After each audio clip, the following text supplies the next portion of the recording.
Yang penting kita bersatu, teman-teman sekalian. Saya sampaikan ke seluruh murid saya ya, di lapisan Sabang sampai dengan Merauke, juga teman-teman yang satu chemistry ya, satu energi, kita semua bersinergi untuk bisa menghentikan hal semacam ini. Saatnya kita hidup damai, hidup tenang, tentram ya, bagi orang-orang yang mau kedamaian. Tapi kalau masih ngeles ya, masih merasa biasa, masih tertawa-tertawa dalam kesalahan yang tidak mau disadari, maka alangkah baiknya kita juga menegakkan keadilan. Dan saya yakin insya Allah pihak kepolisian akan sangat profesional ya, dengan tagar presisi yang sudah disiapkan oleh Pak Kapolri, Pak Sigit. Saya kira Jenderal Sigit, insya Allah ini akan berjalan dengan baik. Saya punya keyakinan, dan masyarakat tidak perlu menduga-duga ya, karena ini sudah keterlaluan ya. Ada akun Suara Istana, seakan-akan orang persepsinya dari istana, padahal kita cross check ke istana pun mengatakan bahwa ini nggak ada kaitannya. Assalamualaikum warahmatullahi wabarakatuh. Ibu bapak hadirin pemuda pemudi sebangsa setanah air dimanapun kalian berada. Kalau saya melihat kelakuan dari Ustadz Adi Hidayat ini, kelihatan sekali satu, baperan, dan yang kedua itu nggak ngerti politik, dan yang ketiga dia berpolitik tapi salah trik. Ya Bu, bapak-bapak hadirin pemuda pemudi sebangsa setanah air, Ustadz Adi Hidayat ini tidak ngerti politik. Karena salah trik, akhirnya membuat kita tertawa menggelitik. Oke, saya cuma beranggapan, untung dia cuma seorang ustadz. Coba kalau jadi seorang presiden, yang namanya Gus A ini mungkin orang yang paling pertama dimatiin, dipenjarakan. Kenapa? Ya karena kalau dia jadi presiden otoriter, bahkan lebih otoriter daripada Soeharto. Terlalu lebay, terlalu baper. Ini zaman modern bro, ini zaman bebas, ini zaman edan. Gak usah baperan lah. Para pendukung ente pun, ustadz-ustadz ente pun, ulama-ulama ente pun, brengseknya minta ampun, kurang ajarnya minta ampun, tidak sopannya minta ampun, kelewatan batasnya tidak ampun. Sampai HRS menyebut Jokowi PKI, PDIP PKI. Itu udah kelewatan batas. Karena PKI itu kalau saya teliti, merupakan sebuah sosok yang lebih bajingan daripada bajingan. Itu PKI. Jadi kalau menuduh kepada Jokowi dan PDIP PKI, udah sesuatu hal yang tidak pantas untuk dijadikan panutan seorang Habib Rizik Syihab ini. Seharusnya Jokowi langsung laporin HRS hari itu juga, karena ini penghinaan yang sangat besar. Tapi Jokowi kan enggak bro, cuma senyum-senyum saja. Makanya Jokowi ini lebih ustadz daripada ustadz, lebih kiai daripada kiai, lebih Habib daripada Habib. Tingkatan sabarnya, level sabarnya. Dicaci maki senyum, dihinakan senyum, difitnah senyum, gak tanggung-tanggung. Yang lakuinnya Habib tapi senyum. Lah ini Ustadz Adi Hidayat, katanya ilmunya tinggi tapi level kesabarannya sungguh mengerikan dan menyedihkan. Makanya untung Ustadz Adi Hidayat tidak jadi presiden, cuma jadi ustadz, sehingga tidak banyak korban rakyat atas kebaperan, atas kebodohan dia dalam berpolitik. Berbicara masalah Suara Istana, saya juga kaget bro. Ini akun YouTube kok gini-gini amat gitu, foto profilnya itu, foto judulnya itu, karena memang terkesan memprovokasi hanya demi dolar. Ketika saya cek isinya nggak seperti judulnya, nggak seperti gambarnya. Juga ada akun-akun lain yang membela kubu sebelah, kubu kadrun, sama melakukan tindakan seperti Suara Istana. Jadi ini menurut saya bukan cebong, bukan kampret ini mah. Ini mah adalah seseorang yang memang mencari duit. Ini bukan balas, memang seorang mencari kesempatan dalam kesempitan. Karena judul sama isi jauh beda bro. Kalau kubu Jokowi nggak mungkin melakukan hal itu. Kenapa? Terlalu riskan, terlalu bodoh untuk melakukan hal itu. Dan saya pun tahu kubu kadrun pun tidak akan melakukan seperti itu, terlalu bodoh. Jadi ini hanya orang yang memang sengaja mencari untung dalam kesempitan. Yang saya pertanyakan justru Menkominfo. Menkominfo kerjanya apa? Kalau ada akun-akun seperti Suara Istana jadi delete, bro. Gitu aja kok repot. Kenapa harus pakai lapor polisi segala, nggak lucu. Ini dunia maya, selesaikan di dunia maya. Jadi Adi Hidayat jangan nuduh-nuduh yang aneh-aneh. Ente ini Ustaz, malu-maluin kalau bikin fitnah lagi. Kalau mau debat dah, dengan Gus aja lah debat lah. Udah jengkel saya sama Ustaz Adi Hidayat. Ya, sama sekali tidak ada hubungan. Kemudian ada konten-konten membenturkan kita dengan pemeluk agama lain, ini sudah berbahaya situasinya. Jadi walaupun sadari atau tidak motifnya apapun, diingatkan tidak klarifikasi, kan kemudian seakan ingin saling menguatkan.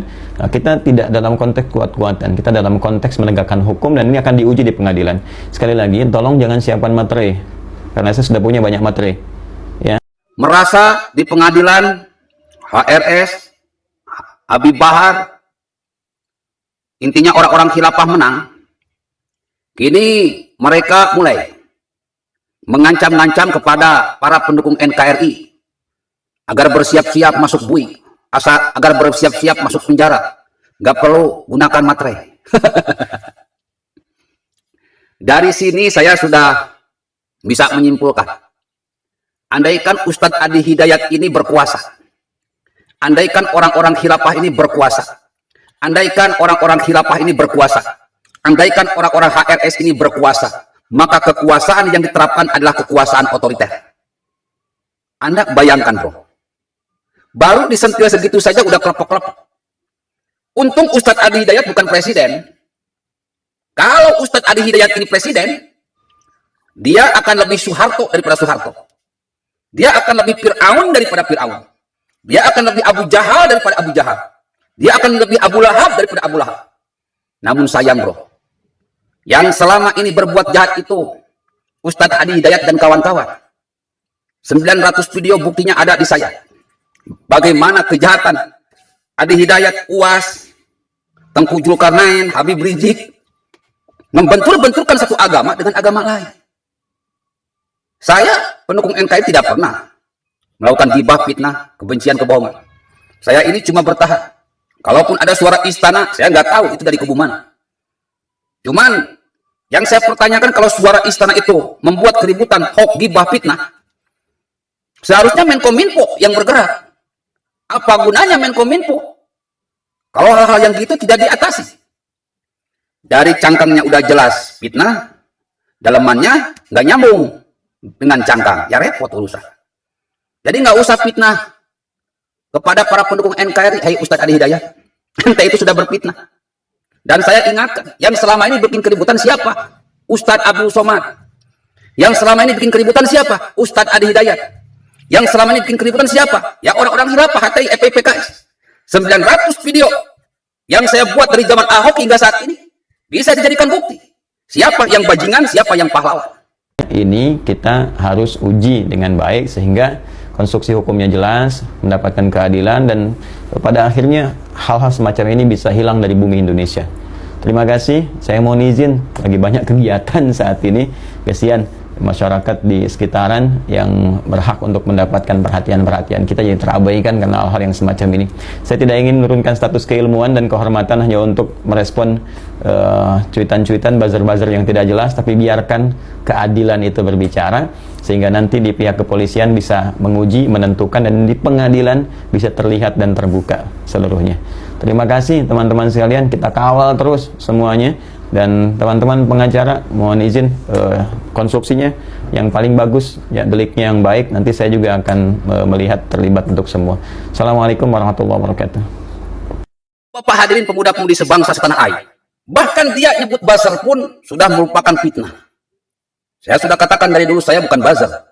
Kalau buzzer saya udah kaya. Saya adalah pejuang NKRI. Jejak digitalnya bisa dilihat di Facebook, di IG, di YouTube. Hanya untuk menetralisi kadun-kadun yang terkutuk. Kadun-kadun ini yang buzzer. Kalau Abu Janda, Gus AA, Gus Muab, Gus Arya, Dewi Tanjung, Deddy Siregar, KBN dan kawan-kawan, mereka bukan buzzer, mereka pejuang NKRI. Yang memang muncul karena begitu dahsyatnya serangan kepada pemerintah. Jual fitnah, jual gibah, jual kebencian. Ente kira kita pejuang NKRI takut? Kagak sedikit pun. Apalagi Gus AA. Sudah ribuan diancam, dibunuh oleh pendukungnya Adi Hidayat. Sudah ribuan Gus A mau dibully oleh pendukung Adi Hidayat. Banyak komentar-komentarnya. Ketika saya membahas Adi Hidayat, puluhan ribu. Ada orang yang mau bunuh, ingin ngajak ketemuan, mau persekusi. Ribuan, bro. Adi Hidayat cuma satu orang. Udah repot. Saya ribuan, bahkan puluhan ribu. Bahkan mungkin sampai ratusan ribu. Tenang-tenang saja, bro. Kenapa? Ini media sosial. Ya kalau misalkan Adi Hidayat nggak sanggup dibully, ya jangan main medsos lah. Diam aja di masjid. Ya kadang-kadang suka aneh, tapi terserah. Karena rakyat tahu banget siapa yang selama ini ngancem-ngancem presiden. Padahal presiden itu pilihan rakyat. Bahkan Ustadz Adi Hidayat sendiri ngomong Jainuddin Ngaciro kepada Jokowi di hadapan umatnya. Anda bayangkan Ustadz Adi Hidayat menghina Presiden Jokowi di hadapan umatnya, di-share ke YouTube. Sebetulnya kalian-kalian itu yang brengsek selama ini. Hanya untuk menaikkan rating Anies Baswedan, hanya untuk menaikkan rating Prabowo saat itu, hanya untuk menaikkan citra PKS saat ini, hanya untuk menaikkan Anies Baswedan untuk Pilpres 2024 saat ini. Menghalalkan segala cara sudah dijadikan strategi politik. Kalau orang politik saya wajar. Karena politikus itu artinya poli banyak. Tikus, ya tikus. Tikus itu binatang yang jelek bau. Jadi politikus itu ya wajar. Manusia-manusia yang jelek dan bau. Mereka itu beragama cuma cangkang. Suka makan duit rakyat, kebanyakannya makan duit rakyat, penghamburan makan duit rakyat. Ya politikus. Wajar mereka tahu agama tapi tidak pernah melakukan. Tapi kalau Ustadz, ya jangan gitu-gitu amat. Jangan jadi politikus. Saya nggak ada kemauan untuk melakukan atau keinginan untuk menjadi pejabat, nggak ada. Fungsi saya adalah melakukan revolusi otak, revolusi akhlak, revolusi mental. Karena memang gerakan khilafah ini sangat berbahaya. Dan mungkin 5 tahun ke depan, rakyat Indonesia bisa melihat Indonesia akan jadi khilafah sesungguhnya. Tapi mudah-mudahan, saya yakin bangsa Indonesia sekarang mulai belajar. Adi Hidayat dan kawan-kawan ini, orang-orang khilafah ini, mampu mengumpulkan sumbangan 30 miliar lebih hanya untuk nyumbang ke Palestina. Tapi nyumbang fakir miskin yang ada di Indonesia nggak sanggup. Masa sih rakyat Indonesia yang 250 juta tidak mampu mendonasikan hartanya, jihad hartanya untuk gerakan revolusi otak, revolusi akhlak, revolusi mental. Agar Indonesia benar-benar menjadi Indonesia, mencapai kejayaan dalam waktu yang sesingkat-singkatnya. Billahi taufiq wal hidayah. Wassalamualaikum warahmatullahi wabarakatuh.